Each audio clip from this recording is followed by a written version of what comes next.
Hello, this is Dr. Ben with another Natural Health podcast from healthygoods.com. And today I'm pretty excited to introduce you to one of the co-founders of one of my favorite energy bars out there, nutritional bars, I should rather correct myself. This is David Ingalls, from CEO and co-founder of Zing Bars, Northwest Nutritionals in Seattle. David, thanks for joining us. Thank you very much, Dr. Ben. Glad to be here. Yeah, so I've been enjoying your Zing Bars now for, God, I think ever since you started. And I can't remember how many years ago was that now? 3 years ago, and yes, you were one of our very first customers, and it's been a great relationship. Excellent, excellent. And what's your background, David? I'm a dietitian with a master's degree in nutritional biochemistry from Bastyr University, which, as you well know, having gone there, is the preeminent natural medicine university in the country. Excellent.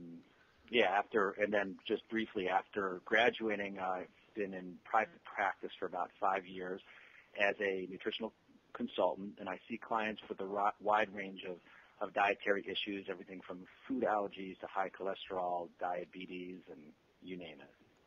Right. Yeah, there's plenty of that going around these days, so. Absolutely. And getting people to eat the proper foods takes some education. Yeah, it does, and in fact, that's really why we started our company.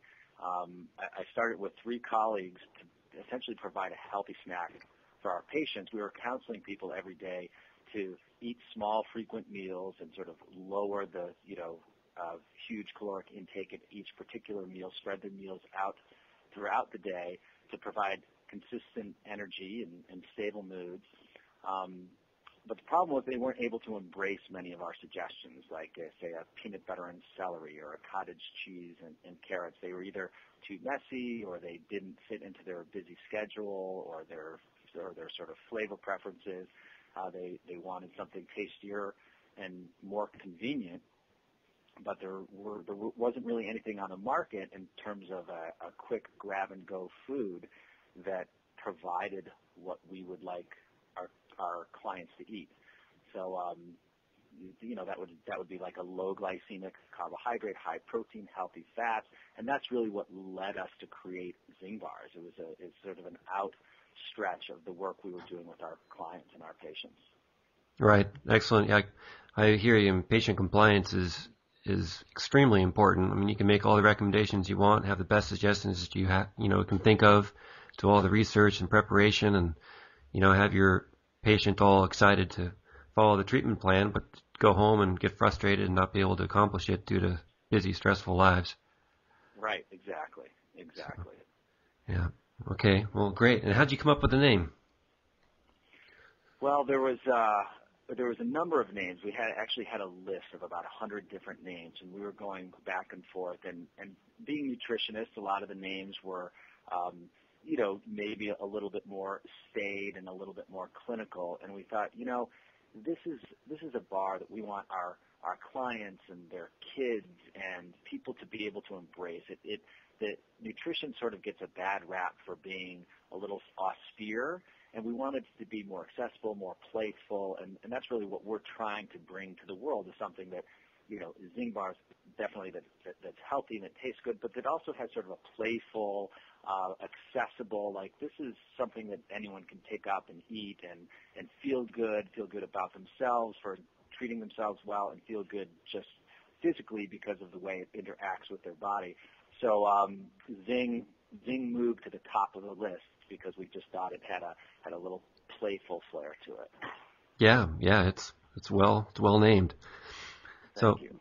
So given the energy bar market out there, it's extremely competitive. There's a ton of them out there. There's a lot of money in the market. There's a lot of advertising, promotions, and I can't tell you how many energy bars I have been offered to carry at healthygoods.com and how many I've turned down. I think we only have 3 energy bar companies currently, and I mean, out of I can't imagine to think how many I've looked at. So, right.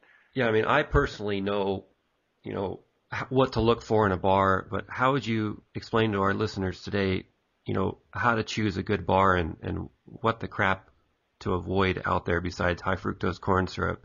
I mean, they all know about that now, but I mean, there's other things to look Right. for too. Well, there's a couple of things when I look at a bar and I look at the label. There's two pieces to it. There's the ingredients, the actual, physical ingredients of the bar, and then there's the nutrition panel that describes the amount of carbs and fats and protein.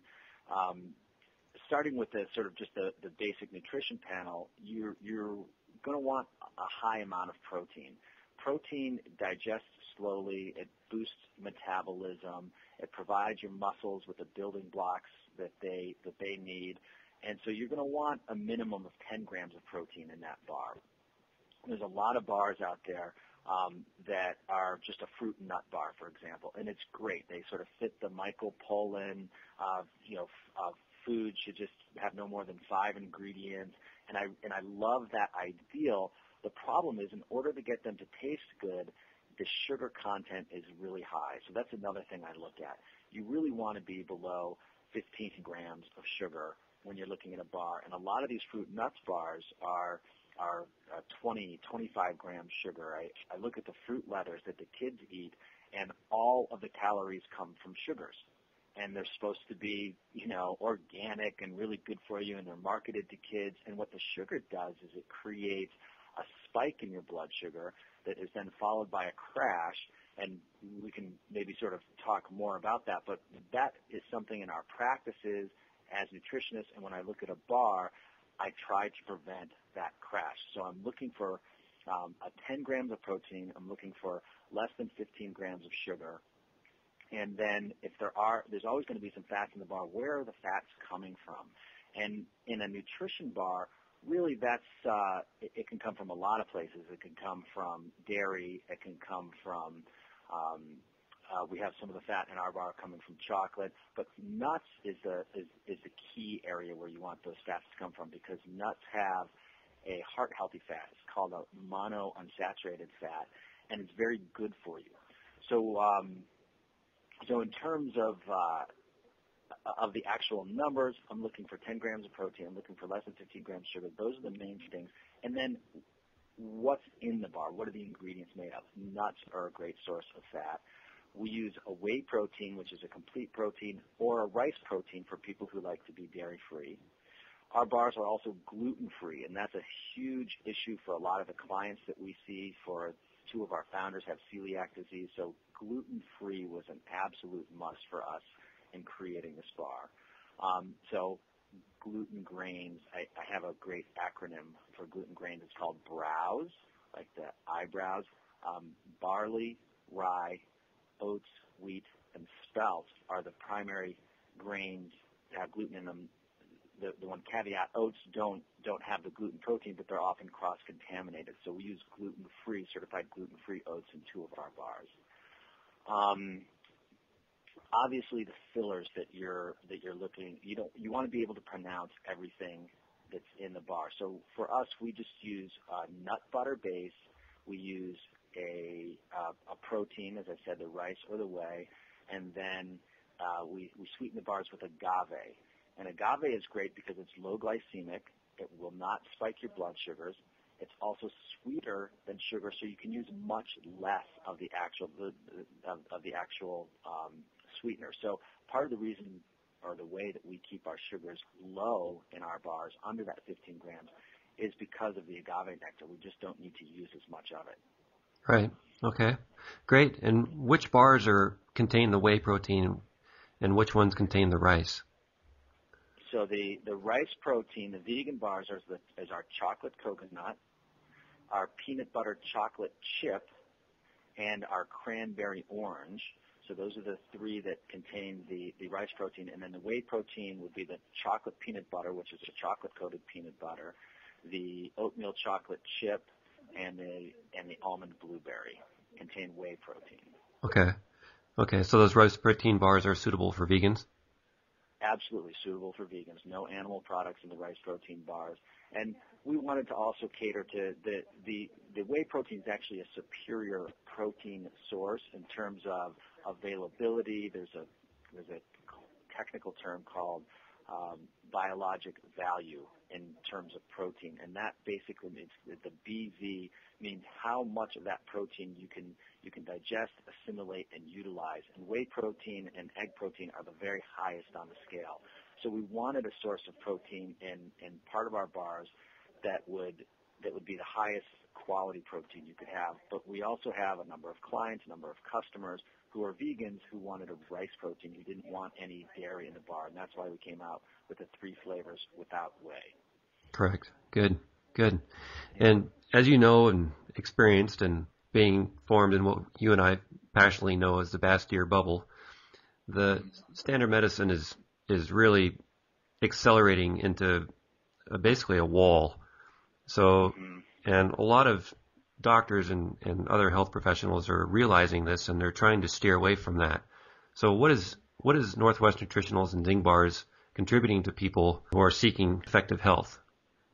Yeah, most of the modern diseases arise from poor diet, and heart disease, cancer, diabetes, you name it, they all have foundation in poor diet, poor eating habits. Zing addresses all of these by providing a healthy, high fiber, high protein, heart healthy fats, and a low glycemic carbs. All of the sort of components that you would need in a healthy diet, we have put into the Zing bars.